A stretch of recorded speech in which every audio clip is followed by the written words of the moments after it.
Durasi video, nanti ceritanya durasi video yang ada di ini paling tidak 1 jam.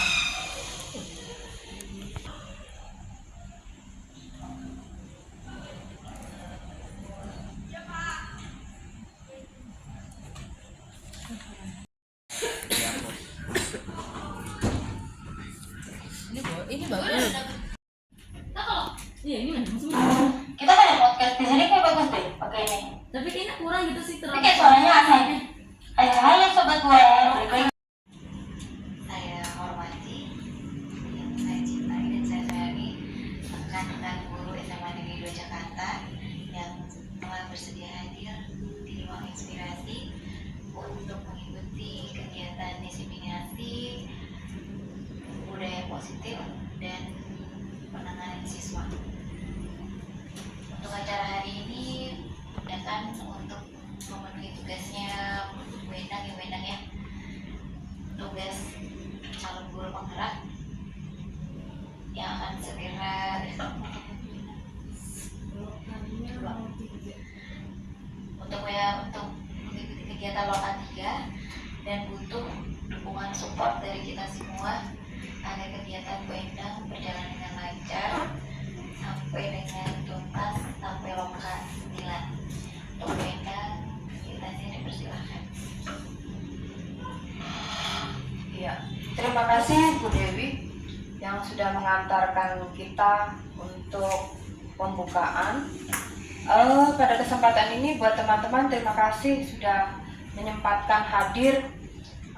Kita di sini saya tidak menggurui, tapi paling tidak inilah yang saya dapat pada saat saya pembelajaran di CGP. Jadi di CGP itu ada kita belajar mandiri, kemudian ada belajar sama PP, kemudian sama fasil dan bersama dengan instruktur. Nah, mari kita bisa lihat, semoga kita bisa melihat ini semua, terus kemudian kita bisa terapkan, kita bisa aplikasikan untuk hal-hal baik yang berhubungan dengan budaya positif di SMA Negeri 2 tercinta. Anak-anak juga boleh nanti sambil mendengarkan, siapa tahu bisa memberikan inspirasi juga buat teman-teman kalau ini kita sudah berjalan baik atau kurang atau bagaimana gitu ya. Kita lanjutkan. Budaya positif itu apa sih? Budaya positif di sekolah itu adalah nilai dan kebiasaan di sekolah yang berpihak pada murid agar mereka dapat berkembang menjadi pribadi yang kritis, penuh hormat dan bertanggung jawab sesuai dengan profil pelajar Pancasila. Kemudian yang akan diterapkan di sini adalah tentang apa sih konsep budaya positif. Paling tidak nanti kita akan memaparkan beberapa, paling tidak mengenalkan. Dalam hal ini yang pertama adalah perubahan paradigma belajar, kemudian disiplin positif, kemudian kebutuhan dasar manusia, motivasi perilaku manusia, restitusi dan posisi kontrol guru, keyakinan kelas, dan segitiga restitusi. Nah, untuk segitiga restitusi itu kayak berhubungan dengan penanganan guru kepada anak-anak supaya nantinya lebih baik lagi, karena kita tahu penanganan anak untuk usia yang SD dengan SMA pastilah berbeda. Untuk yang pertama dulu, apa itu perubahan paradigma? Dalam membangun budaya positif, sekolah biasanya menyediakan lingkungan positif juga, aman, nyaman agar siswa mampu berpikir, bertindak, dan mencipta dengan merdeka, mandiri, dan bertanggung jawab. Kemudian disiplin sangat berkaitan dengan kontrol kita sebagai guru terhadap siswanya. Apa itu disiplin positif? Apa makna disiplin? Biasanya disiplin itu sering dihubungkan dengan hukuman. Ya nggak anak-anak? Di sini ada anak-anak ya. Kemudian tata tertib, kemudian teratur, kepatuhan pada peraturan, padahal itu sungguh berbeda. Ya, berbeda karena belajar tentang disiplin positif tidak harus memberi hukuman. Justru itu adalah salah satu alternatif terakhir, dan kalau perlu tidak digunakan sama sekali. Nanti bagaimana caranya, ada triknya. Kemudian disiplin diri ini menyebabkan orang akan menggali potensinya menuju sebuah tujuan apa yang dihargai. Tetapi dalam budaya kita biasanya makna disiplin telah berubah menjadi sesuatu yang dilakukan seseorang pada orang lain untuk mendapatkan kepatuhan supaya dia patuh. Kecenderungan umum menghubungkan kata disiplin dengan ketidaknyamanan, bukan dengan apa yang kita hargai atau kita percayai sesuatu tujuan yang mulia. Kemudian disiplin, nih di sini ada tanda merahnya, dikatakan di sana adalah disiplin itu seperti apa sih? Kemampuan memerintah diri. Siapa yang diperintah? Diri kita sendiri dalam mengontrol dan menguasai diri untuk memilih tindakan yang maju pada nilai-nilai yang kita hargai dengan penuh tanggung jawab tanpa apa? Tanpa terperintah orang lain. Jadi tanpa diperintah orang lain kita sudah jalan. Itu menurut saya itu disiplin. Kemudian nilai yang kita hargai untuk siswa itu nilai yang dihargai yang seperti apa? Nilai kebajikan, nilai yang sedang kita gali bersama dalam kurikulum Merdeka, yaitu profil pelajar Pancasila. Nah, ini untuk mengenalkan profil pelajar Pancasila ada 6. Ada beriman dan bertakwa kepada Tuhan Yang Maha Esa, berkebinekaan global, mandiri, gotong royong, kreatif, dan bernalar kritis. Kemudian berikutnya, apa sih tujuan disiplin? Kita sebagai pendidik, tujuan kita adalah menciptakan anak-anak peserta didik yang memiliki disiplin diri, sehingga mereka bisa berperilaku dengan mengacu pada nilai-nilai kebajikan yang universal dan memiliki motivasi intrinsik bukan ekstrinsik. Mungkin di antara anak-anak kita pasti nanti ada yang disiplin itu tapi berhubungan dengan motivasi ekstrinsik.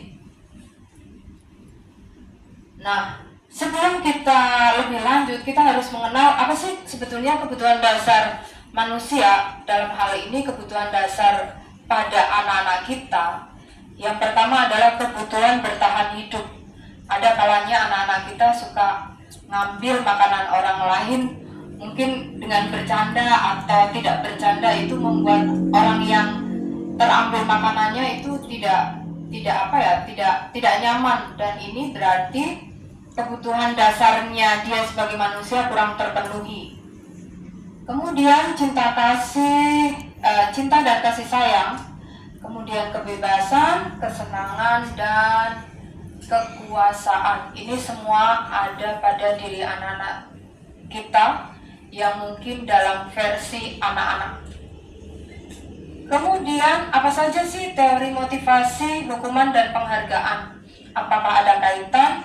Jadi biasanya orang melakukan sesuatu atau motivasi, biasanya ada yang menghindarkan ketidaknyamanan atau hukuman. Biasanya anak-anak kita itu mengatakan, aku nggak mau riweh, aku nggak mau ribet, jadi jalani aja. Jadi motivasinya hanya itu. Dan ini adalah motivasi yang terendah dari motivasi perilaku manusia. Dan kemudian ada motivasi yang kedua, ini di atasnya, yaitu motivasi untuk mendapatkan penghargaan dari orang lain. Ini ada kalanya di anak-anak kita juga ada. Ya, ini lebih dari tingkat yang pertama tadi. Dia mengejar penghargaan untuk dipuji, untuk mendapatkan sesuatu yang mungkin dengan tidak menghiraukan yang lain. Dan yang ketiga, ini menurut saya yang terbaik karena ini berhubungan dengan motivasi itu dalam disiplin itu untuk menjadikan orang yang mereka inginkan dan menghargai diri sendiri dengan nilai-nilai yang mereka percaya. Jadi orang dengan motivasi ini akan bertanya, akan menjadi orang seperti apa apabila saya melakukannya. Mereka melakukan sesuatu itu karena nilai-nilai yang mereka yakini dan hargai. Mereka melakukan karena mereka ingin menjadi orang yang mempunyai nilai, bukan karena sesuatu. Dan motivasi ini yang akan membuat orang memiliki disiplin positif. Jadi ini yang akan kita terus upayakan supaya anak-anak itu mempunyai motivasi yang mempunyai nilai buat mereka sendiri, bukan karena pengen dihargai, bukan karena nggak mau ribet dengan kita. Jadi berarti kalau yang lain-lain itu berarti masih ada motivasi dari luar. Kemudian misalnya ini ada kasus, misalnya apakah ini hukuman atau penghargaan? Misalnya di sini kebetulan ada Iva yang sedang belajar matematika. Saya bacakan kasusnya ya. Iva kurang menguasai pelajaran matematika sehingga pada saat pelajaran tersebut berlangsung dia lebih banyak berdiam diri dan menggambar di buku pelajaran. Pada saat guru matematikanya datang, yaitu Pak Seno, menanyakan pertanyaan, Iva otomatis akan gugup. Kemudian tidak sengaja dia menjatuhkan tasnya dari kursi serta tiba-tiba menjadi gagap dan saat berupaya untuk menjawab. Kemudian apa yang terjadi di kelas? Seluruh kelas pun tertawa melihat perilaku Iva yang bicara tergagap dan terkejut tersebut. Kemudian Pak Seno bagaimana? Pak Seno justru membiarkan teman-teman Iva menertawakan Iva yang tergagap dan malu luar biasa. Apakah ini yang bisa terjadi pada kita? Semoga tidak ya.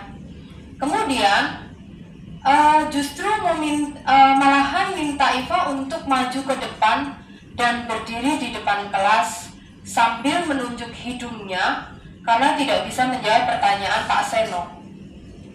Ini mungkin dari segi guru Pak Seno belum belajar bagaimana melakukan hal yang baik, dan ini pasti akan membuat luka batin buat anak-anak kita kalau ini terjadi.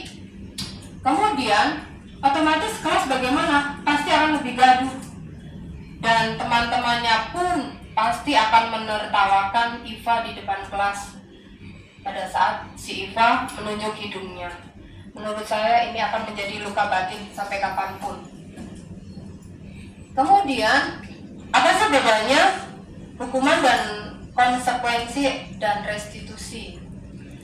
Biasanya sekolah menjalankan peraturan ataupun keyakinan bila ada sesuatu pelanggaran. Kemudian tentu saja harus terjadi. Untuk itu kita perlu meninjau ulang tindakan penegakan peraturan atau keyakinan kelas kita selama ini bagaimana.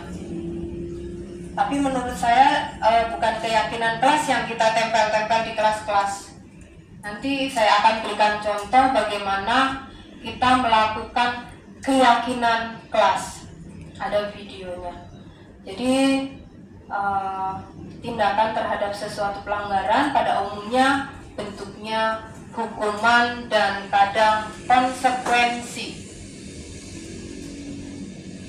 Sebaiknya sih kita jangan pakai yang itu, tapi coba kita memakai yang ini, restitusi. Sekarang saya akan memberikan apa itu sih restitusi. Restitusi adalah proses menciptakan kondisi bagi murid untuk memperbaiki kesalahan mereka sehingga mereka bisa kembali pada kelompok mereka dengan karakter yang lebih kuat.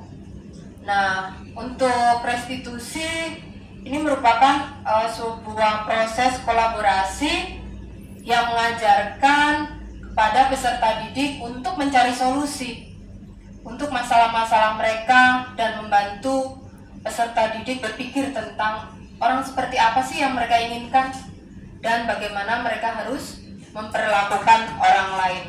Kalau kita sering menghukum dan menghukum, saya pastikan si anak yang kita hukum akan memperlakukan seperti dirinya kepada orang lain.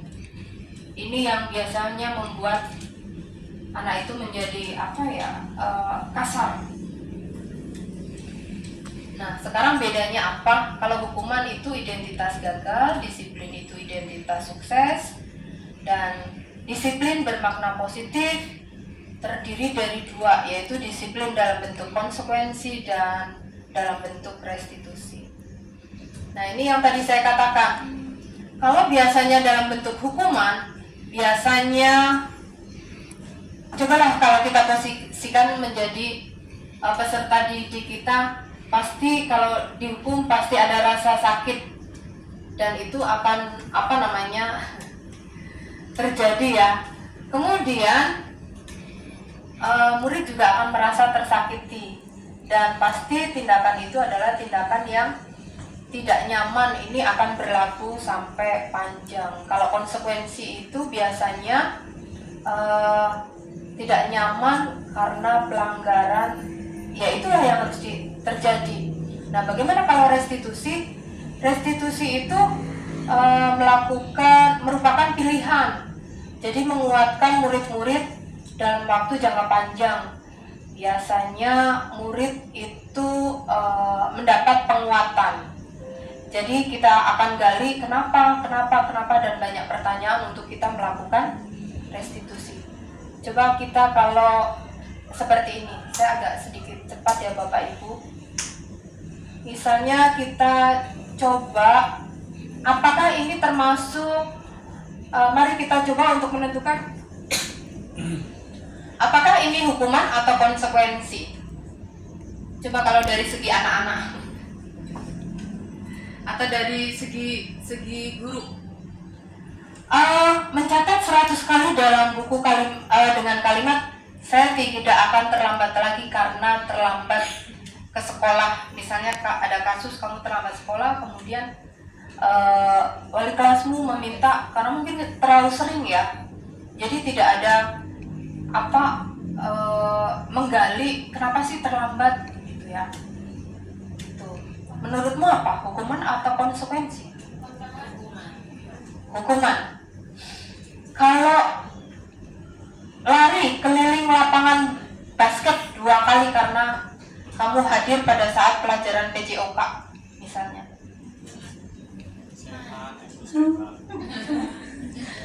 Dari segi guru katanya sehat. Kemudian membersihkan coretan yang dibuat di meja. Tulis, ini konsekuensi ya. Kemudian murid diminta push up 15 kali karena tidak menggunakan masker ke sekolah. Ini pada saat misalnya mengganti kertas tugas teman yang telah dicoret-coret. Konsekuensi karena kamu sudah melakukan itu tadi, kesalahan mencoret-coret. Dan masih banyak lagi. Kalau misalnya mana ya?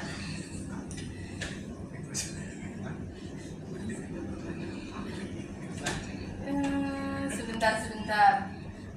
Terlambat, misalnya ada terlambat 15 menit. Misalnya kemudian diminta untuk tetap tinggal lebih lama di pelajaran akhir. Jadi ada nambah jam. Itu berarti hukuman atau konsekuensi? Terlambat hadir. Iya. Membersihkan WC sekolah karena mematahkan pensil teman, misalnya ini terjadi di kasus anak SD misalnya. Hukuman. Iya.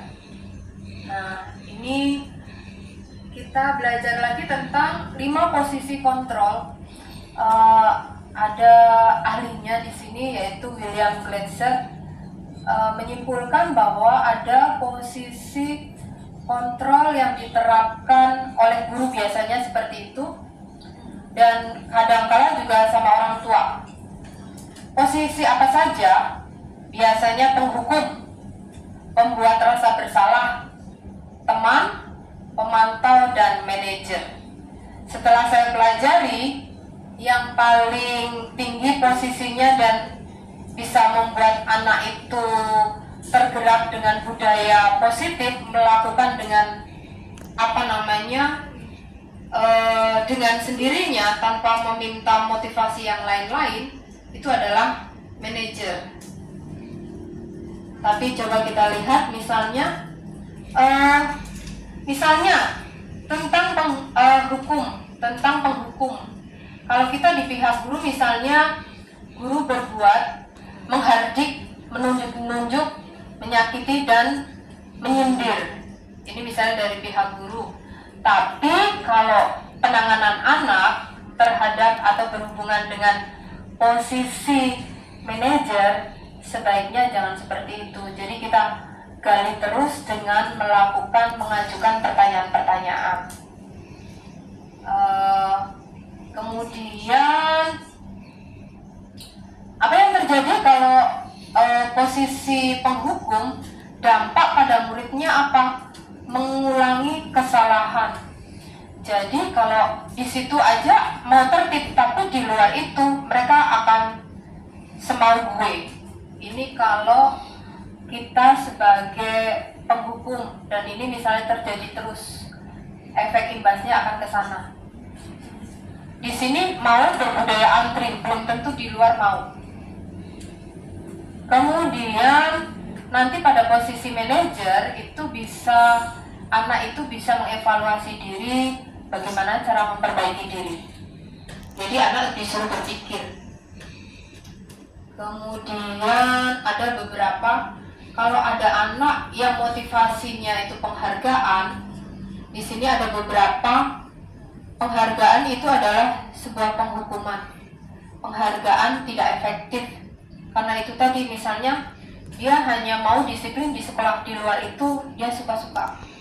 Ada juga kita biasa memberikan penghargaan kepada anak, itu bisa merusak hubungan. Misalnya contohnya mungkin anak itu sebetulnya bisa, tapi akan pada anak yang selalu terpintar, padahal yang ini sebetulnya bisa, tapi dia akan udah nanti aja. Atau selain itu anak itu akan merasa pokoknya jadi nggak nyaman, jadi seperti merusak hubungan. Bisa juga misalnya penghargaan mengurangi ketepatan. Biasanya anak akan buru-buru dalam mengumpulkan tugas, ya, buru-buru. Kemudian juga kalau buru-buru berarti ada sesuatu yang dia kejar, otomatis dia hanya mengumpulkan saja, sedangkan kualitas di dalamnya misalnya ada yang salah. Ada juga mematikan kreativitas. Biasanya anak yang sudah levelnya tinggi, dia nggak mau berpikir lagi karena merasa di sini, di kelasnya, di SMA 2 dia paling pintar. Padahal kita tahu, kalau saya selalu tekankan ke anak-anak, ingat, kalau kamu pintar di kelas, kalau kamu pintar di SMA 2, ingat di luar sana masih ada langit di atas langit. Saya selalu bilang begitu. Kemudian ini yang tadi saya terapkan di anak-anak.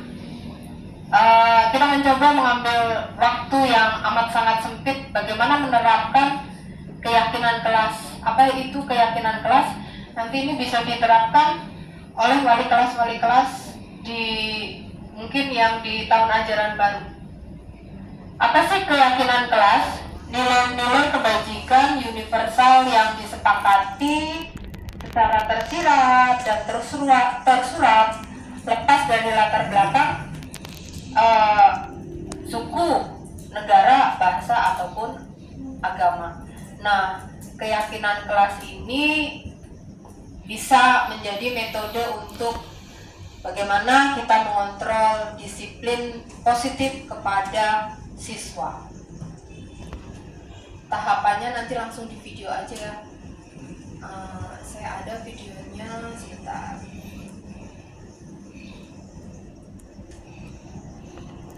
Langsung video aja ya. Sebentar, saya punya video. Yang untuk kasus ini ya. Segitiga restitusi. Jadi ini saya coba untuk yang kasus pertama dulu, semoga bisa. Dan diketahuinya ini. Jadi ini ceritanya Laras ini tidak tahu kalau temannya itu sebetulnya ABK, anak berkebutuhan khusus. Jadi anak seperti itu kan kadang kontrol dirinya agak kurang ya.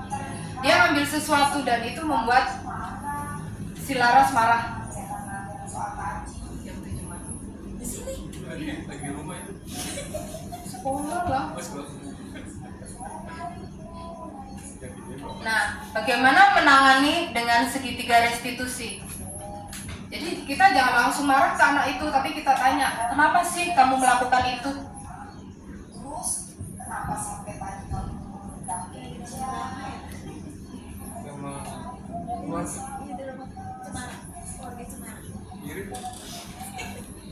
Berarti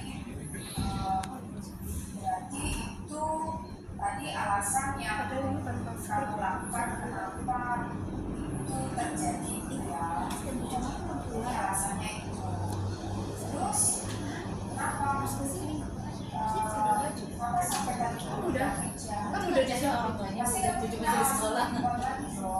Kan kelihatan sih ya. Speaker apa? Pakai HP aja. Di tempatnya Pak Joko. Saya kira sih. Jadi apa dengan orang marah semuanya bisa terselesaikan masalah?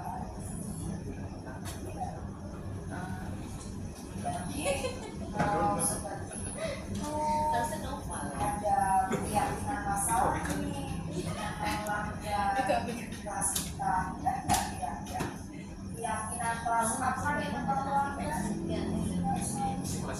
Jadi ceritanya kita tanya. Jadi keyakinan kelas mana yang ada beberapa ini tidak menghargai dan menghargai orang lain. Bagaimana kalau itu terjadi lagi?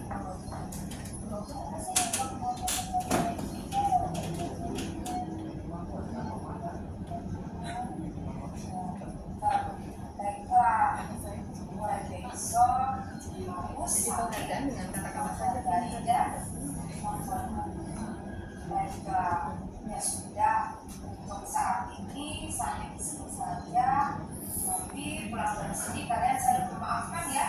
Kemudian kamu berkelas dan melakukan kegiatan belajar selanjutnya.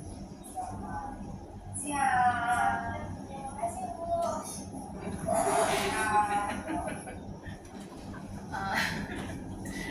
Satu lagi sebentar. Ada kasus kedua, ini berhubungan dengan misalnya ada anak kita yang terlambat. Maaf ya, ini masih Laras.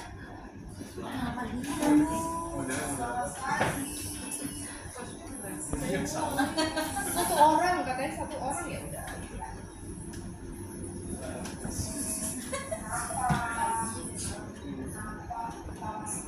Ini ceritanya mikir lama banget, mau kita gali nih, santai aja.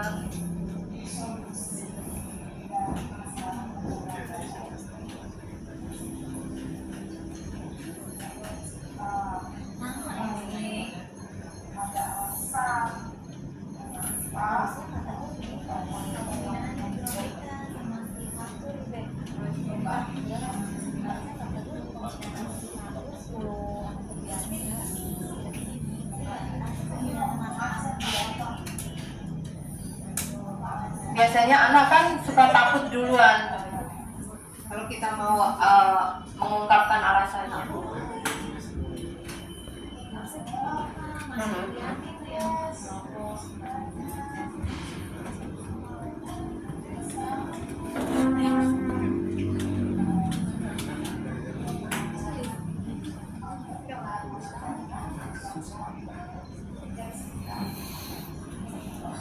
Jadi kita gali anak itu, biasanya anak-anak sini mungkin ada sebagian yang mengerjakan tugas sampai malam. Tetapi anak itu kadang suka asik dengan dunianya, dengan misalnya pegang handphone, jadi mulainya otomatis agak mundur. Nah, jadi kita kasih solusi atau anak itu juga bisa mikir.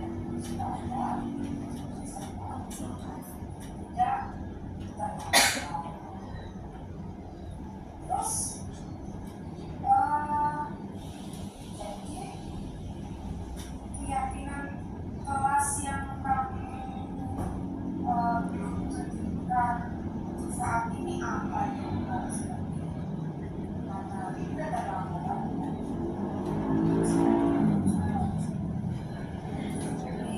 Ya.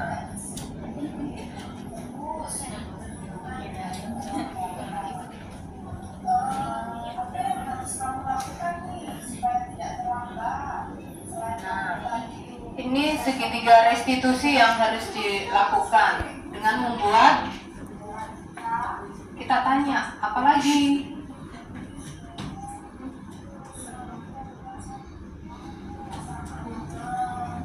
Pasang alarm apa lagi, mengerjakan lebih awal.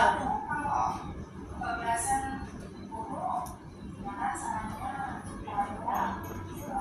jadi melihat orang rumah yang bisa bisa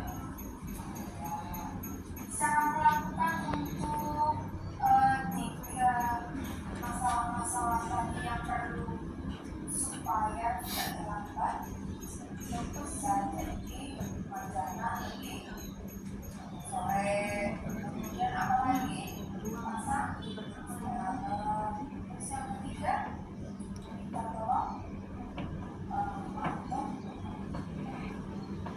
bahwa hal seperti itu jangan diulang lagi, dan hari ini masih pagi, jadi masih dalam perjalanan, dan kamu kasih nampak ambil surat yang terlambat,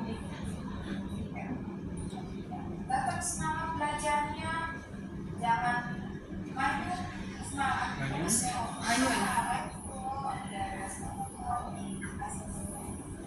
Sadar kamera. Dengan kamera. Terus semoga nggak offline ya. Itu apa? Offline ya gimana nih Ay? Tethering. Kita ada. Iya ya. Itu ada namanya Lupita deh kalau nggak salah tadi. Tenda biru namanya tenda biru. Nggak bisa tenda di siswa siswi bisa nggak ya? Itu kenceng banget itu sinyal. Bagaimana kita membuat kesepakatan kelas? Bentar ya Bapak Ibu.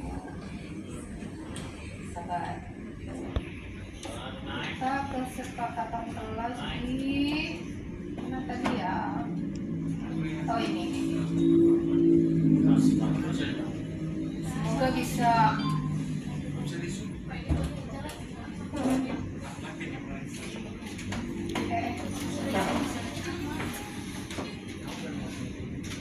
Jadi kita simpan di mana ya kesepakatan kelas?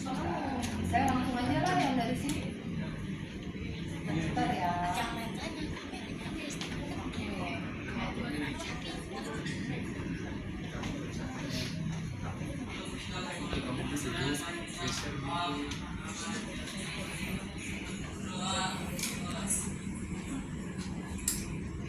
Ini bisa dipakai untuk wali-wali kelas di awal tahun ajaran.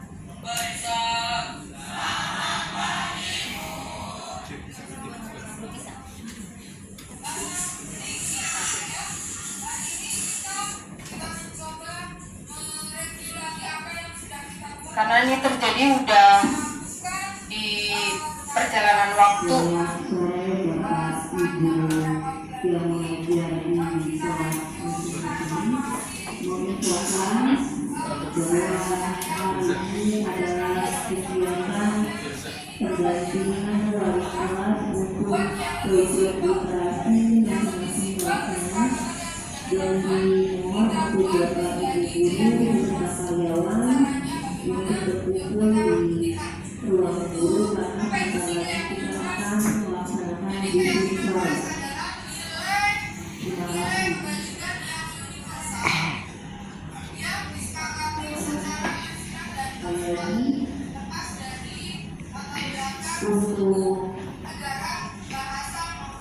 Saya nggak ke belakang. Yang penting keyakinan kelas itu peraturan-peraturan yang selalu jangan kita buat dengan kalimat yang positif.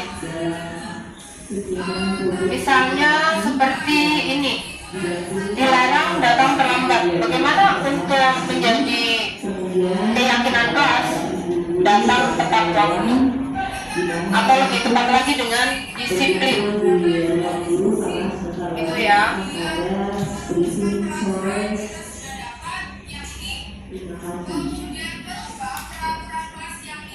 Nah, peraturan yang sudah kita dapat tadi kita buat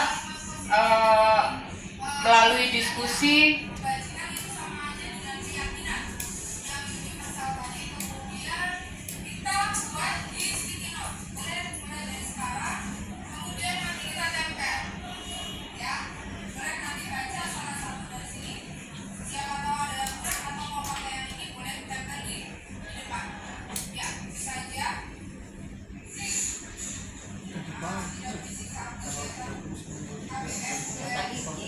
Iya, karena dalam keadaan itu kan kemarin kan ada sih, ini ada sebagian ke atas, ada sisa orang saya ambil. Ini ya Bu, ini kayak SPG.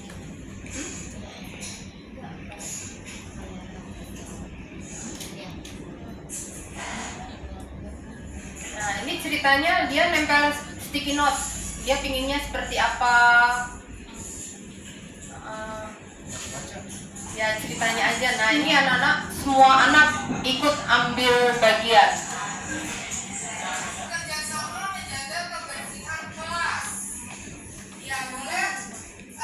Kira-kira yang ini nih, kita sepakatnya menjadi apa? Menjadi keyakinan kelas apa? Menjaga kebersihan kelas. Kalimatnya apa? Tidak buang sampah sembarangan, jadinya Buang sampah pada tempat. membuang sampah pada tempatnya. Satu lagi, dilarang mengganggu teman saat jam pelajaran. Oh, oke. Itu si Juni yang bikin. Jadi apa? Jadi kalimat keyakinan kelas apa? Di kelas kita. Jaga sikap. Boleh nggak kalau misalnya tertib, Yang depan.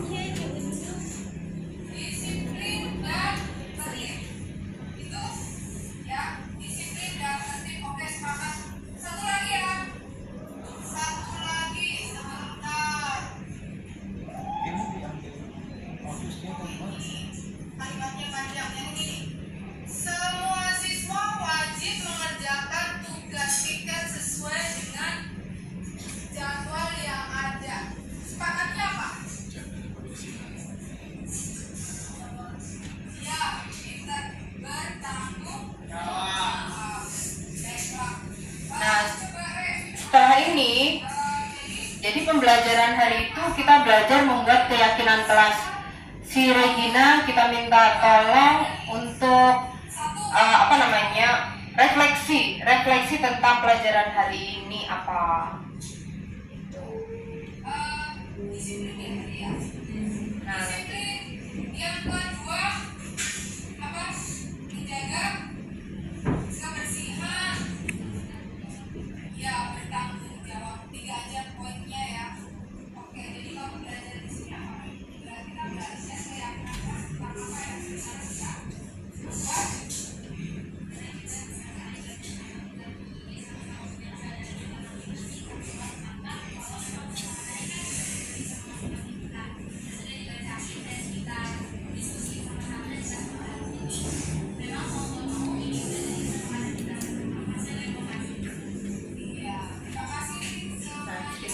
itu.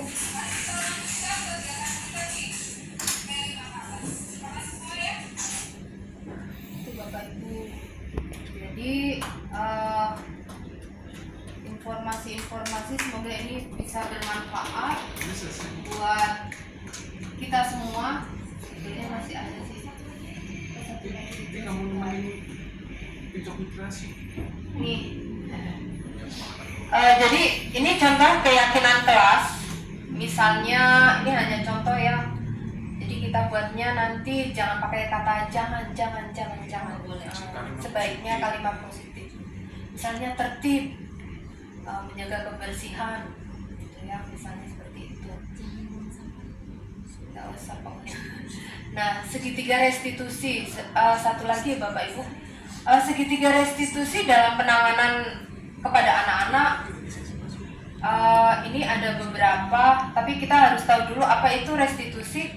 Restitusi adalah proses menciptakan kondisi bagi murid untuk memperbaiki kesalahan mereka sehingga mereka bisa kembali pada kelompok mereka dengan karakter yang lebih kuat dan pastinya lebih baik.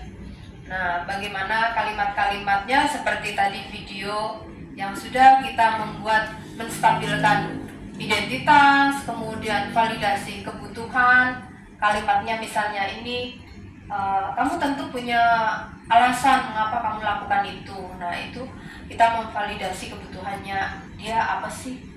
Kemudian ada juga yang terakhir dalam penanganannya adalah nilai-nilai apa yang telah kita sepakati, yang dilanggar di kelas itu apa. Nah, itu berhubungan dengan menanyakan keyakinan itu untuk melakukan penanganan anak dengan segitiga restitusi. Nah, ada lagi, kamu ingin menjadi seperti apa sih? Menjadi orang seperti apa yang paling tidak menjadi lebih baik. Begitu, ini tadi kasus-kasusnya. Ini sebetulnya refleksi dari yang tentang penanganan kasus itu. Jadi nanti video kita masukkan di sini. Nah, sudah selesai Bapak Ibu. Semoga itu menjadi lebih baik lagi dalam penanganan anak, dan anak juga kita sadarkan dengan cara mungkin untuk si A beda, untuk si B juga bisa berbeda. Dan yang jelas mungkin kata-kata kita kepada anak jangan terlalu nusuk sekali, dan itu kayaknya bakal membekas. Karena saya juga pernah seperti itu, sampai sekarang pun saya kayaknya bagaimana gitu. Jadi saya punya cita-cita, saya nggak mau akan jadi guru seperti bapak guru saya yang dulu. Karena itu akan menjadi luka buat saya pribadi. Begitu. Terima kasih teman-teman yang sudah datang dan menyempatkan kita nanti gabung dengan Bapak Ibu guru yang di bawah untuk rapat. Kasih nyata juga ya? Enggak. Mungkin ada refleksi dari Bapak Ibu guru, Bu Rara, yang berhubungan dengan sering dengan anak-anak. Kesiswaan Bu. Ya, kesiswaan sama ini boleh lah. Bu Rara tolong. Ya, Bu Rara. ngomong dong, turunin.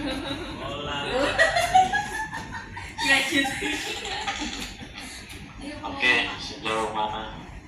Sejauh mana apa? Ya, apa? Tentang apa ngomong? Apa saja lah yang Ibu Diperoleh. diperoleh hari ini, Tentang apakah kau baik dan buat aku. kita atau apa lagi? Apakah bisa dilakukan untuk anak-anak kita yang di sini?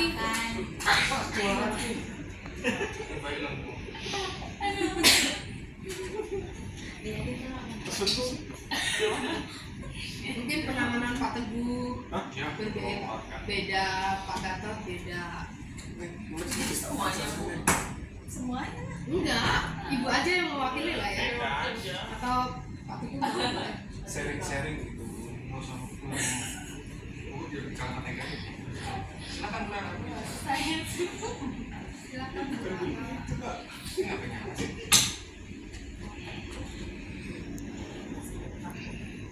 Masih. Baik, yang saya dapatkan dari yang tadi Ibu paparkan bahwa untuk dalam kehidupan kita di sekolah, bagaimana cara penanganan kepada siswa. Jadi hukuman sudah dihilangkan dan digantikan dengan hal yang lebih positif. Itu saja sih Bu yang saya dapatkan. Terima kasih.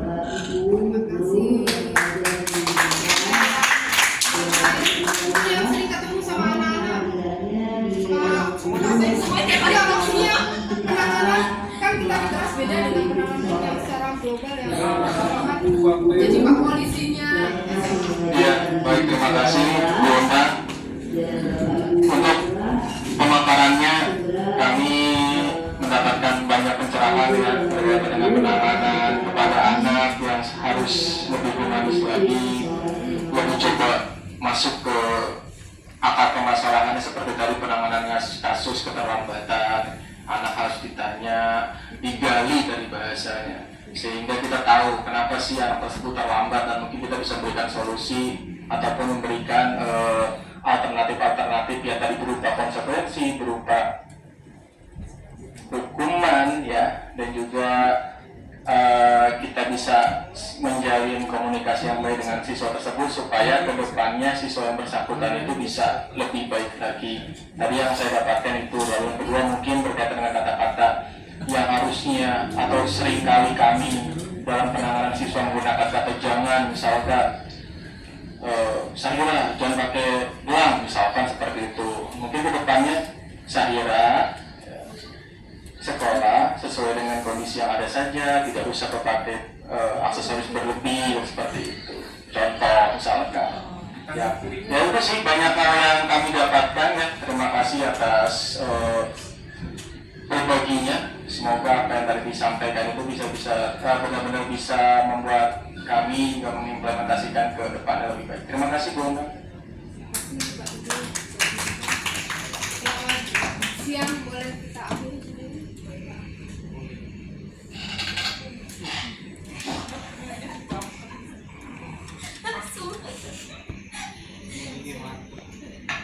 Baik, Bapak Ibu guru sekalian, kita telah sampai di penghujung acara.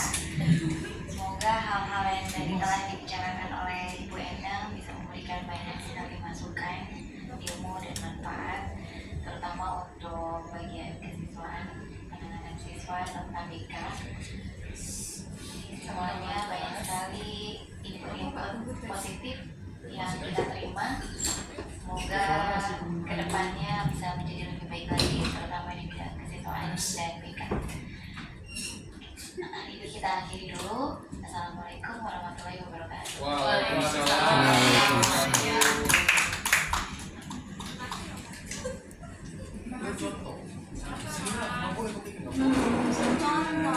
Tangan kiri itu nggak?